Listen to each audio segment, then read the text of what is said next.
Devlin, Untamed. 5, 4, 3, 2, 1. The Platform. iOS, it's only sport. Martin Devlin, Auckland War. We do a show on the Platform every afternoon, the only independent sports show in New Zealand. You've got to download the Platform app to listen to us live. This is the podcast highlights of that. Rugby League. Warriors, Knights. Biggest game in New Zealand sport this weekend. Don't even start arguing about it. It is so much more interesting, so much more of a contest than the All Blacks versus Namibia, which, while also important, is going to be a bit of a walkover. Monty Betham on the show. The Black Caps tonight playing the third of 4 one-days against England. This is all part of the warm-up for the One-Day Cricket World Cup. Gary Stead, coach on Finn Allen. Trent Boult coming back. And has he got over 2019? Will he ever get over 2019? Chris Robshaw was the England rugby captain in 2015 and they capitulated at home, didn't even get out of their group stage. We talked to him about the Rugby World Cup. Plus, discuss the awkward topic of Luis Rubiales and is what he did a sexual assault? We always begin the show the same way. Tablets in hand, I say, gather my flock. It is time for a sermon. Is this the same kind of Super Saturday that last Super Saturday was? Let's go to the mountaintop.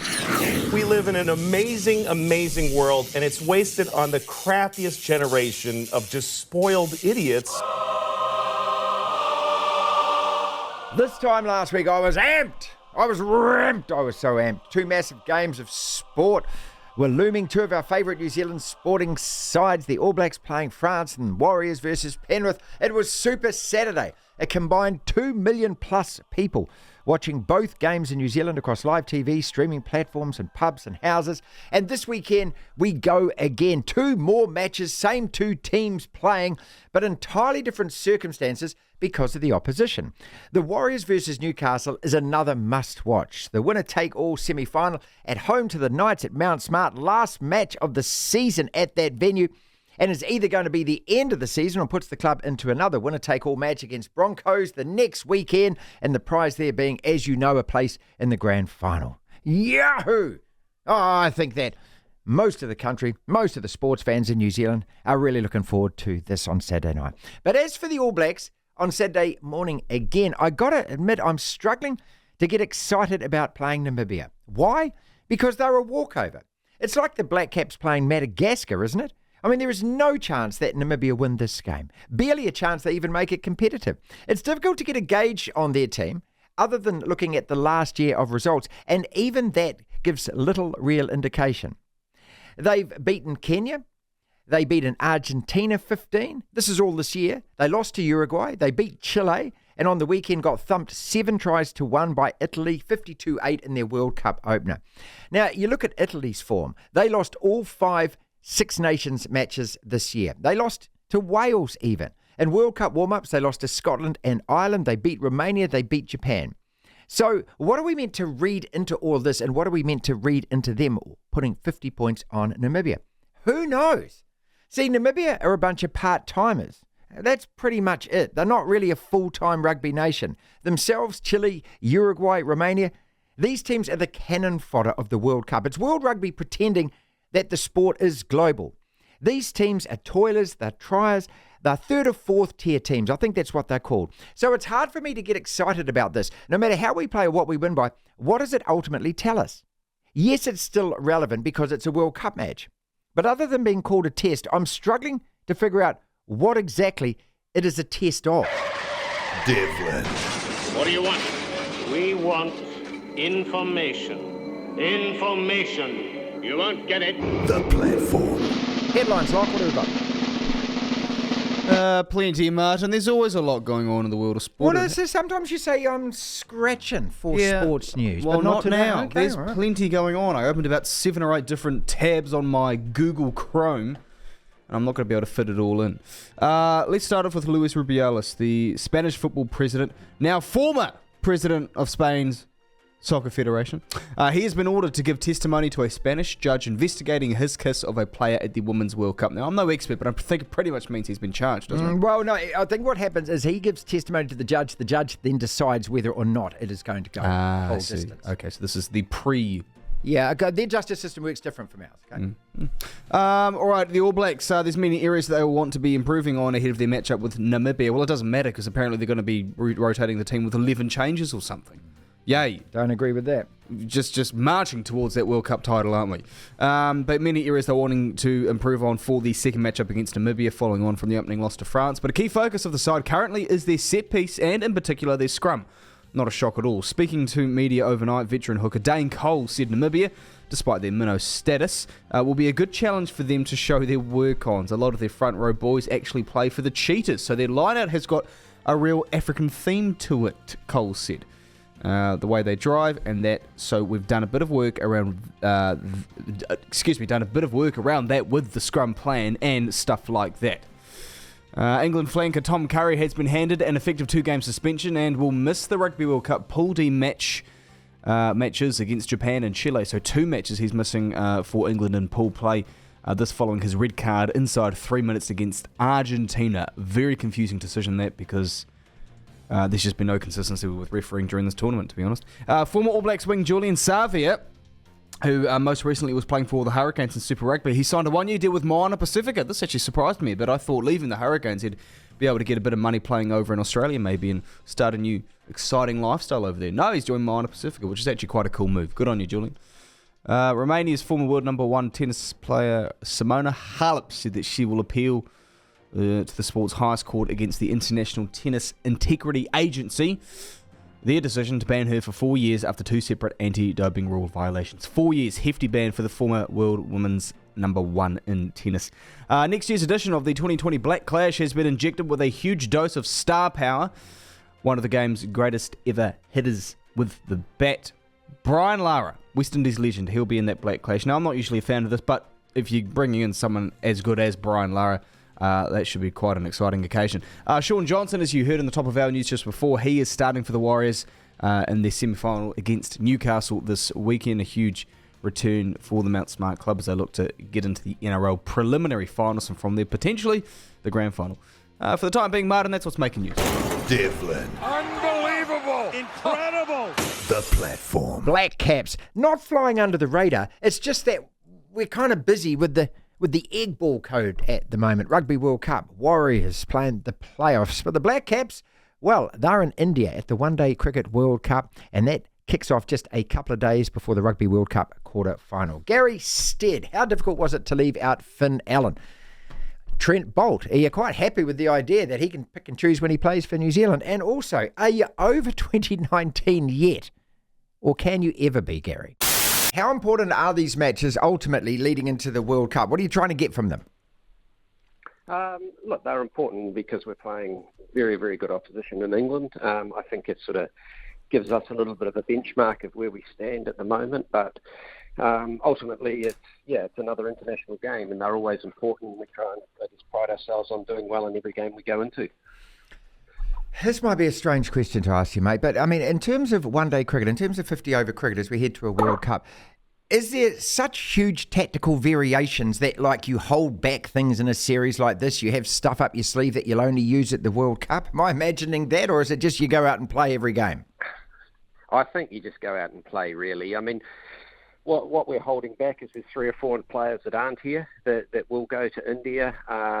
Look, it's hard because you're trying to manage a squad as well of 15 or 16 players. We're trying to make sure that all our players are ready for the World Cup, so we've got multiple selection opportunities up our sleeve. And but ultimately, you do go out there and try and win every game of cricket that you play. So that's been a real focus for us over here, as we want to play good, hard, competitive cricket. And England is certainly a team that they're right up there with the best in the world. I know you've answered a lot of questions about the World Cup squad. I've got a couple for you, if you don't mind, though. Just talk us through Finn Allen again. I'm going to read you a headline in the New Zealand media today. Dropping Black Caps opener shows serious leadership from coach Gary Stead. So you get a pat on the back for that. Talk us through how difficult that decision was for you. I think whenever you leave a player out, it's difficult. I mean, Finn and Will were both competing for that opening spot. And yeah, it's always tough because the players have dreams as well, and you know that because you help set them with them around what their dreams are. So that's always tough. But ultimately my role is also to make some tough calls at times, and this was one that was really tough because there could be an argument to go the other way, but we just felt Will Young had, I guess, the temperament we were really looking for at the World Cup. What have you said to Finn Allen? I mean, he's a fantastic young player. He's got so much to offer and things, but it's just whether or not he can kind of temper, I suppose, his excitement at times at the crease. I mean, how does he break through that barrier? Look, I think what we have to remember is Finn Allen is still a young cricketer in terms of his maturity and still learning the game. He's had 2 or 3 years in the IPL, albeit he's on the sideline, but he's still learning a lot from those opportunities. For me, I think the most important things for Finn is to get out there and play matches. And I think in the longer version of the game, so in 1 day and 4 day cricket, it's really about learning around tempo for him and how he plays the game. So we've had some good chats around that. He's obviously disappointed, as everyone is that's missed out. When it came to Trent Boult, it was a no-brainer for you, was it? I mean, as soon as he declared that he wanted to be available, he was in the team? Yeah, we've had ongoing conversations with Trent for, the last year around this, and we sort of put some, I guess, things in place that we were clear around expectations on both sides, and so it's not just about what Trent wants, but what we need from him as well. And he is a true professional, though. He certainly looks after himself really well, and it was great to see him back, and the impact that he made immediately on the first game that he was back with 3 wickets in his first 3 overs was just incredible. Gary, when it comes to picking and choosing when you play for your country, though, I mean, you're of the same generation as me, and I mean, it kind of sticks in the core a bit, but I understand the pragmatic nature of it, and if I'm in your position, I'm picking him every day of the week because he adds so much to the team. Is that a balancing act for you at all, or is it really straightforward? No, it's definitely a balancing act because I think the hard thing is you sort of weighing up not only the Trent's desire to play, but also what other people think as well. And others are going on different tours for New Zealand and getting opportunities. So what I have to weigh up essentially is what Trent Boult is as a cricketer. Is it still more than what the next person is as well? And at the moment, we think he's still one of the best in the world, and we're delighted that he's in our changing room here. You're going to get asked this question every day between now and then. Kane Williamson, how is he tracking? Is he going to play that opener? Don't know yet. We've still got about 3 weeks or so, but Kane had a bat in the nets today. We're having a bit of a chat afterwards. He looks fantastic at the moment. He's still not moving at 100%, but he's certainly tracking in the right direction for us. So we can't say yet if he'll be available for the first game, but I'm pretty hopeful that if it's not the first, it'll be soon after that. And finally, who do you look at in terms of the most dangerous teams that are there? We were talking about this yesterday. Obviously, the host, Pakistan. You're thinking Australia, England, us. I mean, are those the 5 teams you think they're the best 5 teams going to be at this tournament? I think the teams you've named, I think you can put South Africa in there as well. I think even in Asian conditions that Sri Lanka have that ability to upset. And I guess that's the beauty of going to a World Cup is you have a month or so, you play everyone else, every other team. You have to get on a bit of a roll at times and probably have a little bit of luck go your way from time to time as well. But certainly in that last World Cup that we were in, we had a draw where we won the first 5 in a row. We got a couple of, I guess, big net run rate gains in our favour, and we certainly built on that from a World Cup point of view. But it's always exciting to go to these events. I mean, for the players, but also for the staff that go there, it's something I think you look back in years to come and say that was pretty cool to be part of. Yeah, I remember that Indian rained out game. The point from that ended up being pretty valuable, and then we go back to 2015 at South Africa at Eden Park. We got a good rain delay there. So you're right about the luck. Yeah, and I think over a tournament of 10 or 12 games that you play, there'll be little key moments that'll stand out when you look back and think, oh yeah, that was really influential. So we just have to make sure we recognise them at the time and do everything we can to be on the right side of that small result. Did Gary Stead and the selectors, did they get it right with Finn Allen? Yes and no. Oh, well, that's a great answer. I know. Hello. All right. Yeah. It's election year, remember, people? Well, yes, because I think he's been handed a number of opportunities the last year or two and just hasn't been consistent enough. At his best, he's brilliant, but he's erratic. He's He's, I guess ill-discipline's a bit of a strong word, but he is ill-disciplined with the bat. Do you know why? I think if Kane Williamson hadn't have been injured, I reckon he would be in the team. Absolutely. Yeah. But because there's uncertainty around how much Kane is going to play and how much he can be relied upon, because he's the guy that is the tidy-up guy, right? Yeah. And you don't want him on, a brand new knee coming in having to tidy up for you every single time. And that's what I think with Finn Allen is that he's so hit or miss. And in this tournament, we just need a bit more consistency up the top of the order, because I'm not sure that Kane starts the first couple of games for the back. And we play every team, we've got to get off to a flying start. Are you happy? And we're going to debate this ad nauseum over the next few years, because it's not just going to be him that does this. There's going to be a number of cricketers that do what I call the Trent Bolt. But are you happy with Bolt being back?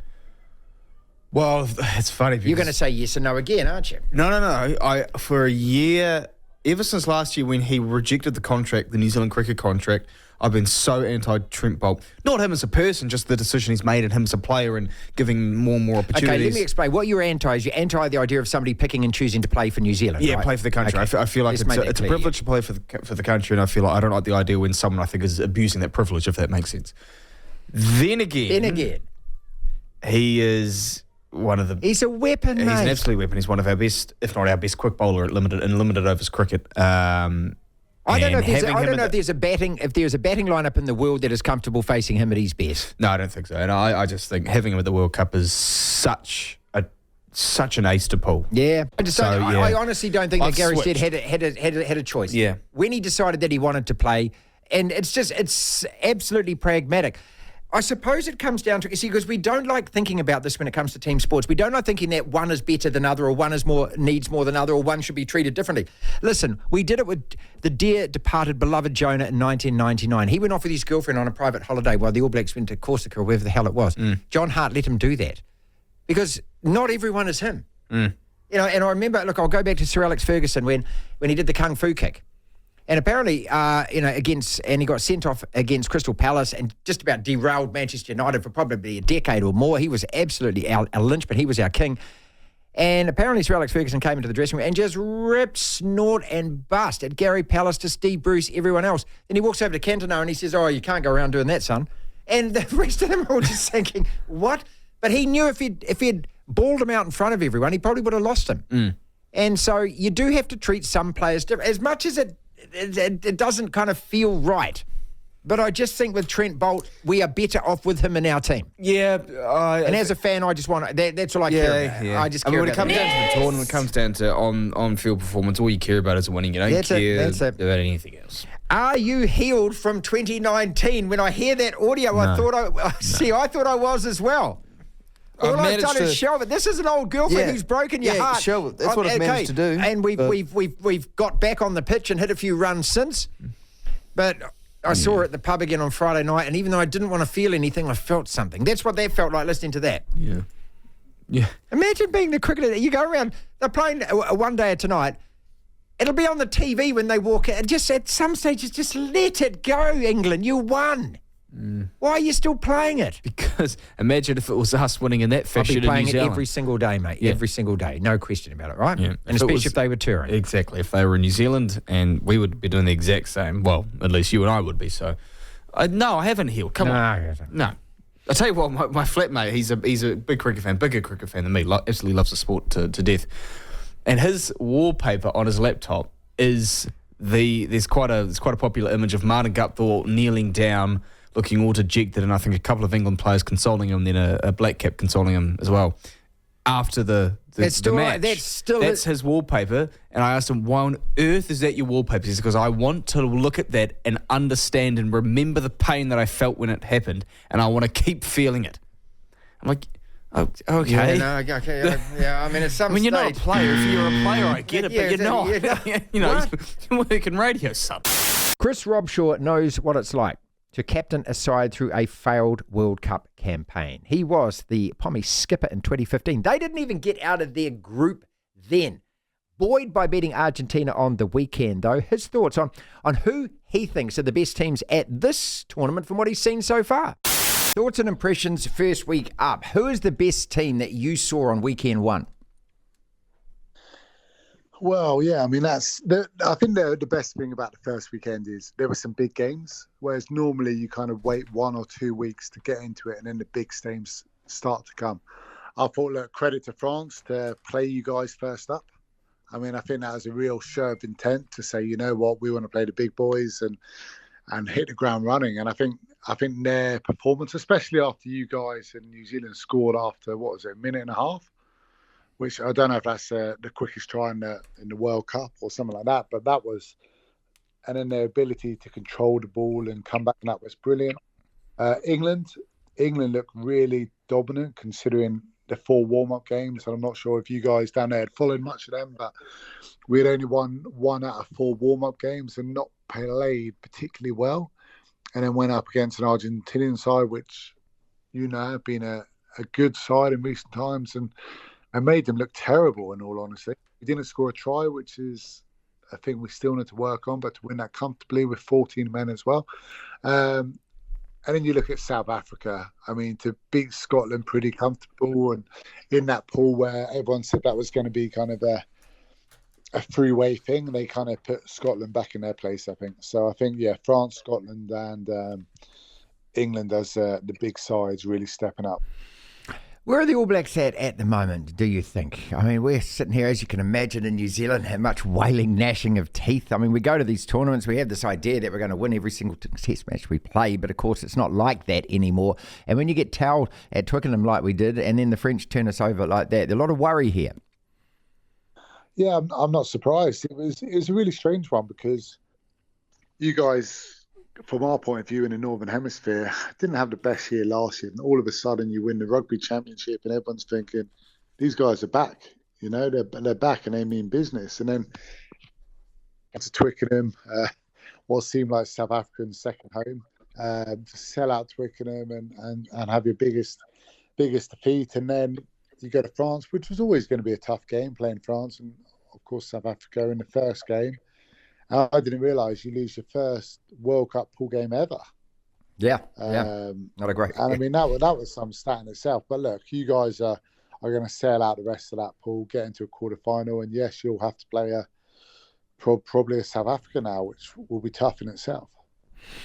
Chris Robshaw is with us. 66 matches for England between 09 and 18, and you played in the 2015 World Cup. And I'm not being a smarty pants or anything. I'm just bringing that up because you know what it's like to head to a tournament where you have great expectations, especially when you're hosts and everything, and it all goes wrong. How easy is that to happen at a tournament, Chris? Because did it feel for you guys that the water was just dripping through your hands? It was a bizarre group that you had that year. Yeah, it was. It was one of those ones where the seedings probably went against us, and we worked ourselves into one of these tough pools. And look, I think with a lot of it, potentially the pressure got to us. We blinked at the wrong time, all that kind of stuff. And it was, of course, tough to take. But then you look at the bounce back on that and how people went on to do pretty well, whether that be coaches at various teams or players continuing to excel. And it was definitely one of those really tough times. But to also play in a home World Cup is amazing, as I'm sure you witnessed it in 2011. But you see the pressure is different. And you see the All Blacks who went on to win it, they played a very different way to probably how they played in 2015 when they came up here and won it again. Do you believe in Steve Borthwick, or would you rather still have Eddie Jones coaching your team? No, I think unfortunately Eddie was brilliant, but I think he probably ran out of time. Unfortunately, things started to go against him. The fans turned on him a little bit, and the crowd did. And as soon as you lose that, it's tough to come back, isn't it? The media started to turn him up here, and when you're winning or when you're not winning, you probably can't get stuck into them as much as you would like when they're giving you a tough time. But no, Steve's come in and look, he's had a tough run. He's had a tough run in his first year. I think he's won something like 3 games out of 8, possibly even less. And it's been really competitive. And for him and a lot of coaches, they always say it's building for this World Cup. And I mean, if ever there's been proof in the pudding, it's that, because the team that turned up on Saturday was like a team we haven't seen in 4 years, or we haven't seen at all under Steve. So defensively, they were brilliant. I thought the senior guys really stepped up. George Ford, Courtney Laws, I felt Ben El was really good, actually. Dan Cole, Jamie George, these type of guys were really commanding. And I think they played the clock well. They played 14-men rugby really well. And you'll know that a lot of teams prepare for stuff like this. You don't prepare to lose something that early, but in training, you always do a lot of what-if scenarios. What if our fly half gets sin-bid, and who steps up and plays that role? Who's making the calls? Our hooker's been injured, okay, and we can't bring anyone on, okay, who's throwing the ball for the next 2 line-outs, and they must win balls. They're putting pressure on the front.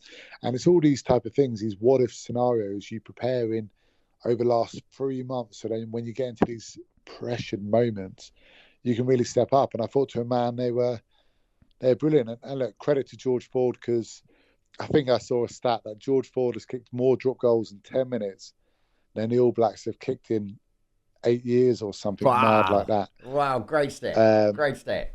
So I think, look, it's one of those things which it's definitely not as fashionable as they used to be, but from an England point of view on the weekend, they were so powerful. To hear the full interview, download the platform at the App Store. Via Platform Plus, you can go back and listen to the whole show and all of the interviews in full. The Tight Five.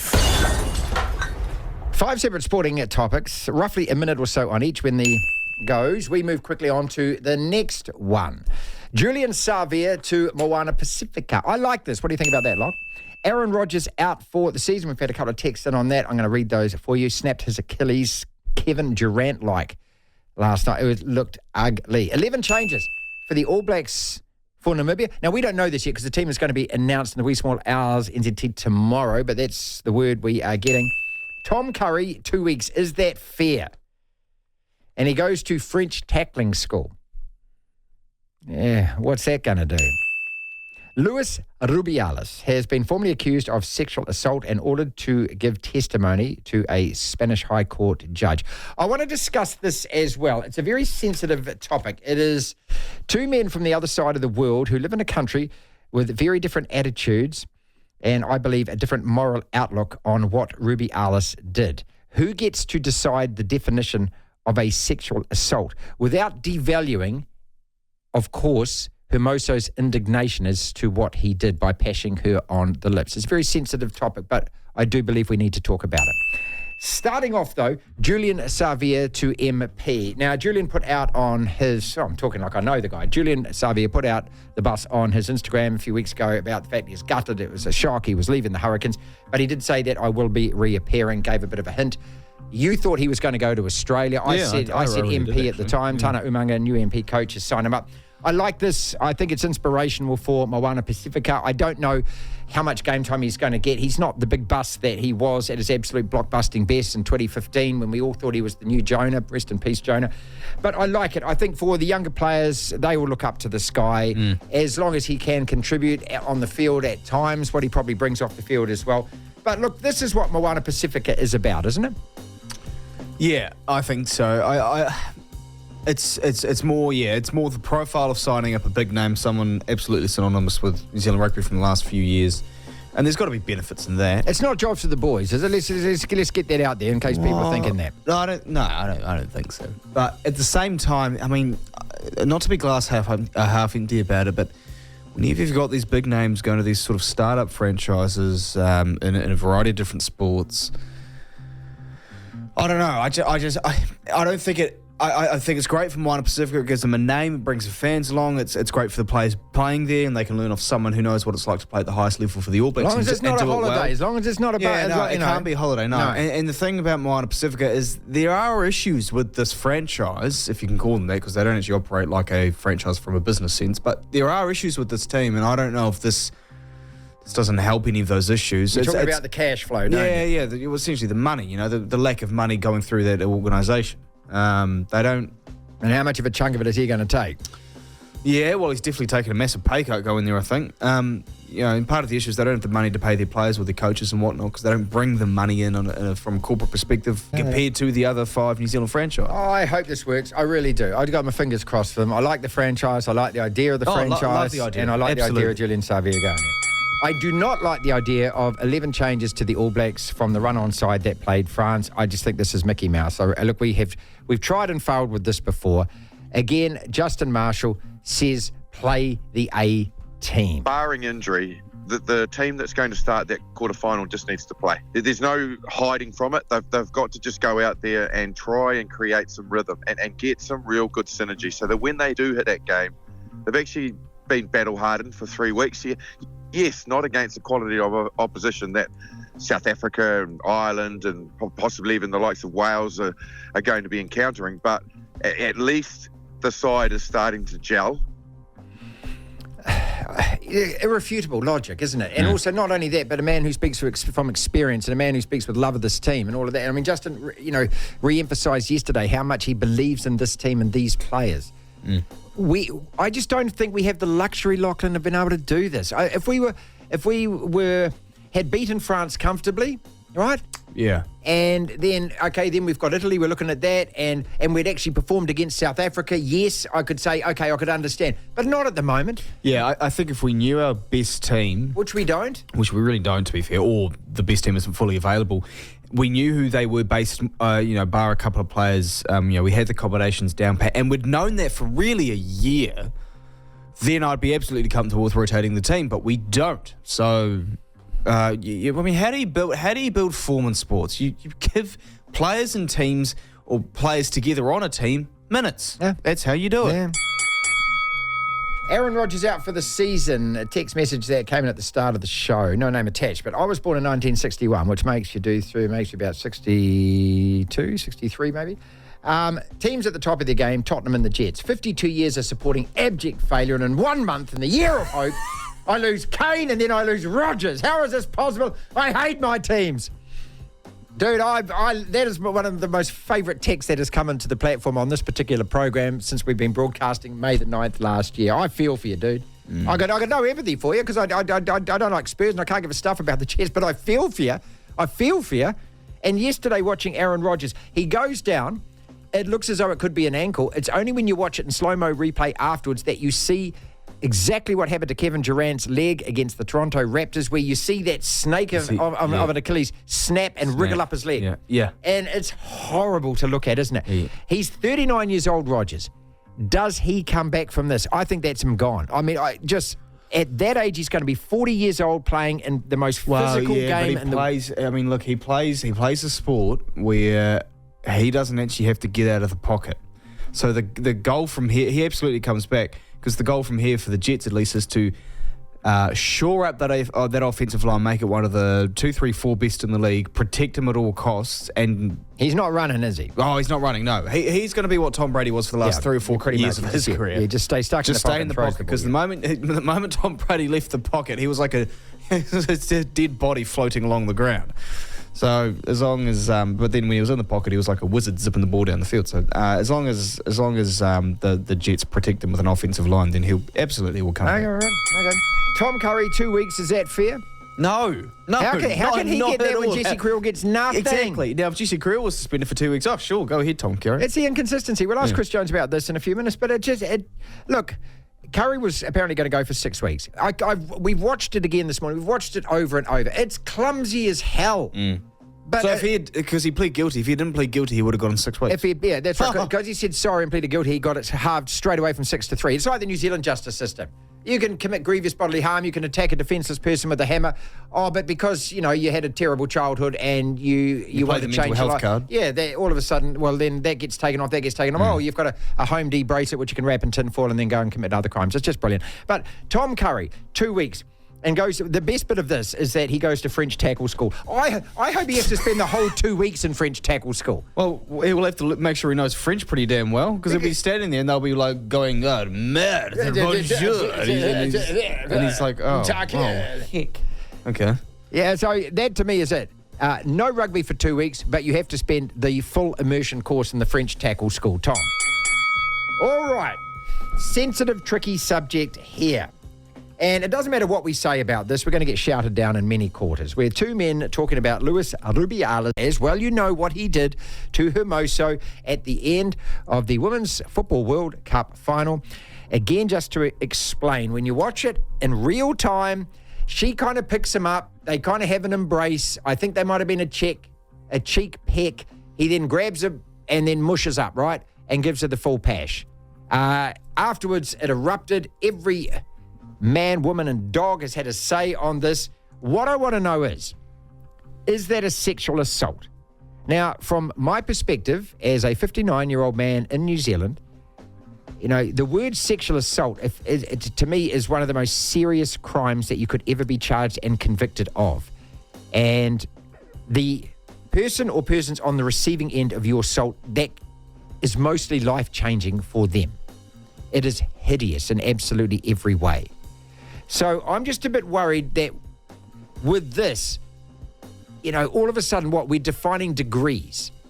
Is a sexual assault a mouth kiss? A sexual assault is any unwanted contact, I do believe. But, then you go into what the guy, who was the Parramatta jerk who did the Brown, what was he, Dylan Brown, was that right? The breast groper? Dylan Brown, yep. Right, that's a sexual assault to me.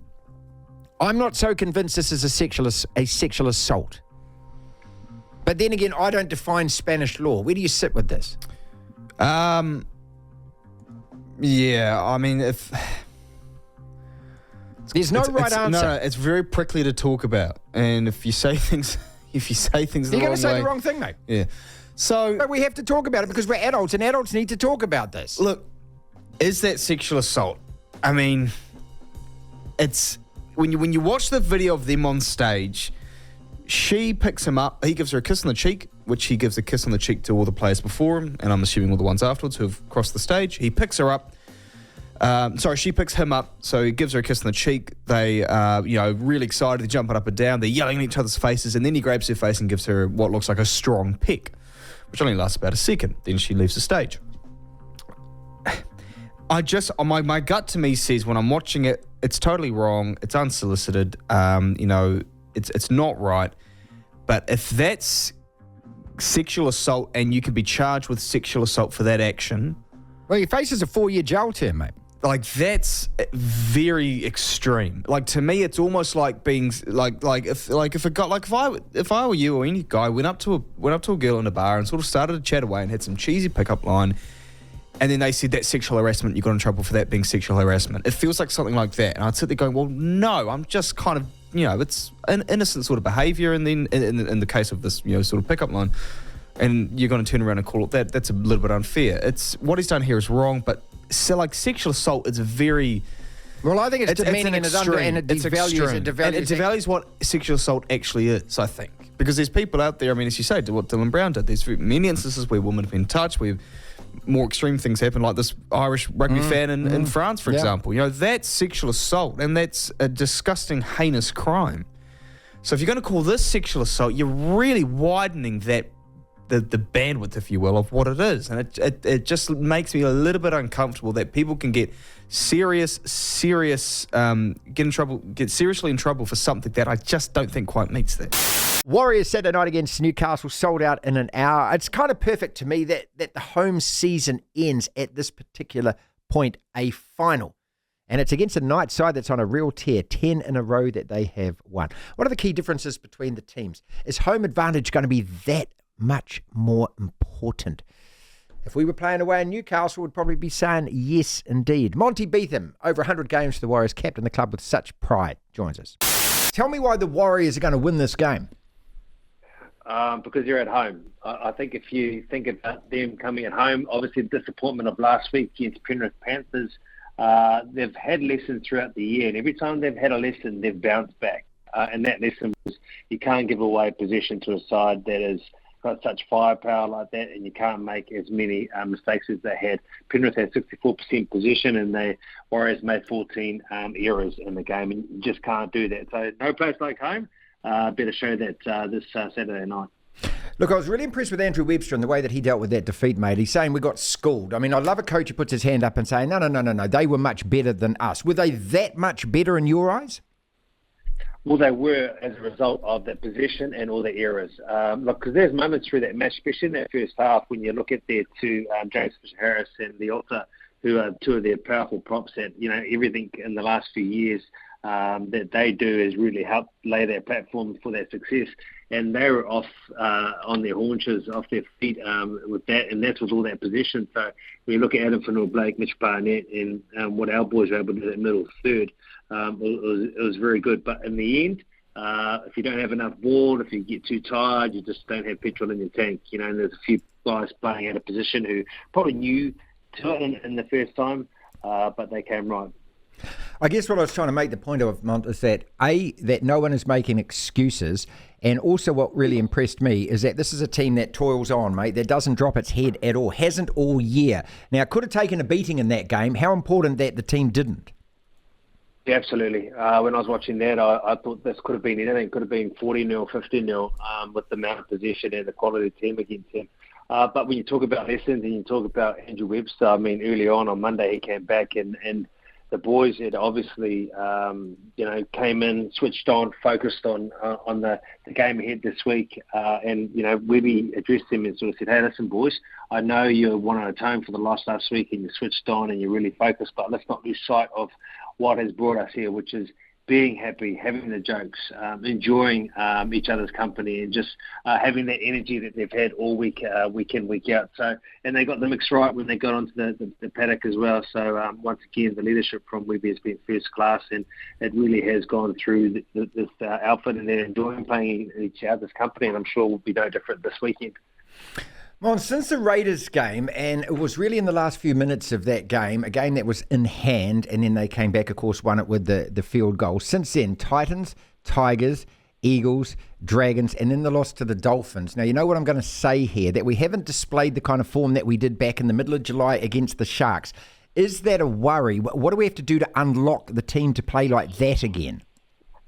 Yeah, I guess it's not a worry when you win, but you still aren't playing well. But we want to see this team be at the absolute best. But you've seen a number of teams sort of struggle of late, even the wonderful Melbourne Storm. But it all comes off defence, and that's the main thing you've got to get right, is defensively be a lot sound, a lot better there, because if you can have that resilience, if you can stop them defensively, you gain that confidence, because we know the side can score points. It's about getting down the other end of the field. You've mentioned it. It hasn't been the best run of form of late, but the guys don't lose that overnight. They know it is going to be there, and it's just about them getting up. And I think how we challenged the boys was everyone individually just make sure that you come switched on in what you're doing, because you don't lose what processes you don't lose the policies that you know and work in. It's just about you making sure you're switched on for longer periods of time, and that's what he did. He challenged the boys to do that. Okay, I want to get on to Newcastle in a second. I've got a couple more questions for you about this. Your experience in playing finals and so forth. How big a difference is it? What kind of step up is it? What kind of advice, if you were giving any to the players about this game, would you give them?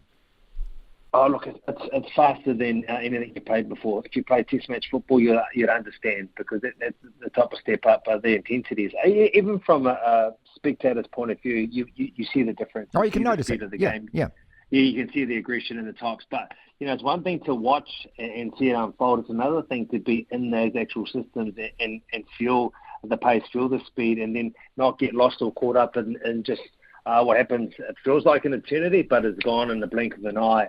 So that's when you just got to have your leaders in and around you, just talking to everyone, making sure that they're nice and calm and connected, and just stick to what they do well, which is their policies and the processes. I know people don't like that word process, but it is a big part, especially in finals football, because the people like Panthers and Melbourne Storms that have been there and done it before, they don't feel any sort of pressure. And I'm sure at home it is going to help that cause. Even if you do get something wrong, you just got to jump back on and defend that. And when you're at home with that crowd and support behind you, it will make a difference. To hear the full interview, download the platform at the App Store. Via Platform Plus, you can go back and listen to the whole show and all of the interviews in full. It's time, Lachlan, to play a little game. Next! Called... We need to talk. Are you even interested? We need to talk. I'm going to read you a list of Rugby World Cup games for round 2 or the second weekend. Next! And you're going to tell me whether or not you are interested, because to kick the tournament off, they got it exactly right. The first weekend, cracking round of matches. There were at least 5 well worth watching. Would you agree with me on all of these? Us versus France. Yeah. Australia, Georgia. I think that was a good game, yes. England, Argentina. A lot of people criticize that game. I really enjoyed it. I enjoyed that game. I enjoyed that game because I thought there were far too many stoppages at the start of it. Yeah, and look, I enjoyed it. But it was the fascination of how England were going to recover from being down to 14 and the pragmatic nature of how they played that game and their determination to win it. And then we had South Africa versus Scotland. I didn't watch all of it, just saw bits and pieces, but from what I saw, yeah.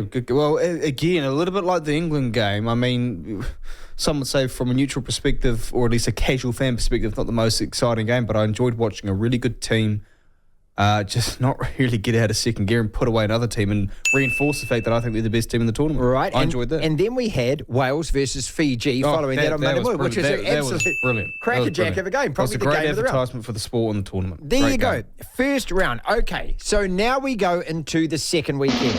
And this is where I'm going to read you a fixture list and you're going to tell me whether or not you are interested. Oh, dear.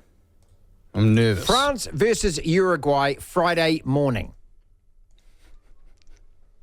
See, I'm not. See, I think that's a dump. I think it's a dump. I am not the slightest bit. I will not be getting up. I won't be getting up to watch that. Obviously, we'll get to the highlights package or whatever, but I'm not waking up. No. It is not a must-watch game for me. Not at all. All Blacks versus Namibia Saturday morning. Well, by default, yes, because it's the All Blacks. I'll be getting up to watch. So I'm going to give it a.